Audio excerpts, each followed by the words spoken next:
back with First Rule joins us. You are our tech guru, and you're saying that you have a tech story that is probably the biggest tech story in the last 10 years. I think so. Good morning, guys. How are you? What's going on? Well, it's really a scandal. This is a story about Intel and microprocessors. Now, before you completely fall asleep at the wheel here, yes, I try to break it down to how this affects people. So Intel, a company we all, I think, a household name we're familiar with, makes processors, basically the brains of a computer that allows a computer to think. They also have a competitor, which, I mean, can you name Intel's competitor? Cisco. See, most people can't. AMD, which, I thought I was right. I was like, really? Advanced Micro Devices, which, again, isn't as much of a household name. Right. Well, I guess the story starts about 10, 15 years ago. Intel comes out as the leader in microprocessors. They're just destroying AMD as far as like a competitor. Like they're just better in every aspect. They're cheaper. They're faster. And this dominance has continued to today, to the point in which 90+% of computing out there runs on Intel hardware. Right.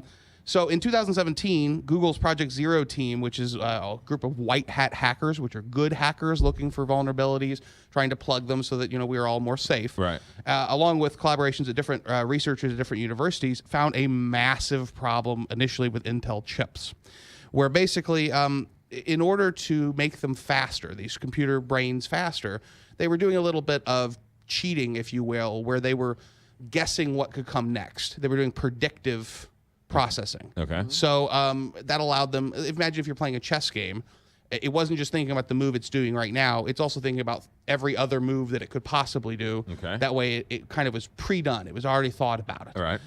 Well, in doing so, Intel's processors basically didn't check for permissions properly. And so basically it allowed them, through this vulnerability, to access parts of protected memory that are generally protected.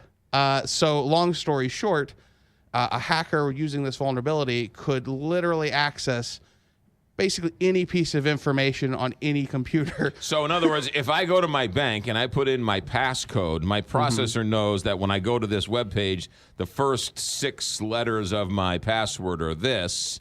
So it learns it, kind of. It saves it so that somebody can come in and take that information. It's more like there's, again, it's just kind of one of these heady things. It's hard to grab your head around. But basically there's this layer in between the keypad that you're typing in your passcode and the computer brain that translates between the hardware and the software world. It's a layer called the kernel.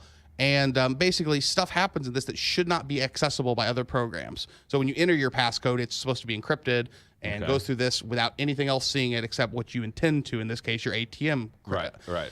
What this does is basically allows other programs to hack it and gain access to this. Okay. So, I mean, and it affects absolutely every computer. It doesn't matter if you have a Windows computer. Doesn't matter if you have a Mac computer. Doesn't matter if you have a Linux, which a lot of the web stuff. So this is a major this hole. Is a hardware level, a chip level problem that they can't really fix very easily with a patch. Okay. Now, Microsoft, Google, Amazon, some of the people that are the most affected by this are cloud computing providers, because what they do is they have really massive big computers, and then what they do is they make the big computer run 10 small virtual computers, if you will. That way they can sell it 10 times and have, save space, essentially. Okay.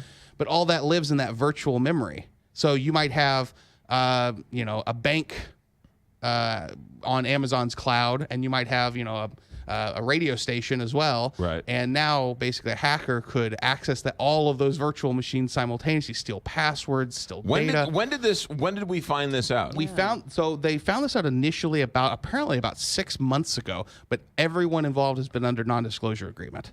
Basically, so what's happening is the white hat hackers are working with Intel, they're working with AMD and the other processing companies to try to find a fix, basically, before it becomes too big of a problem. Because this is massive. So how did we find out about it?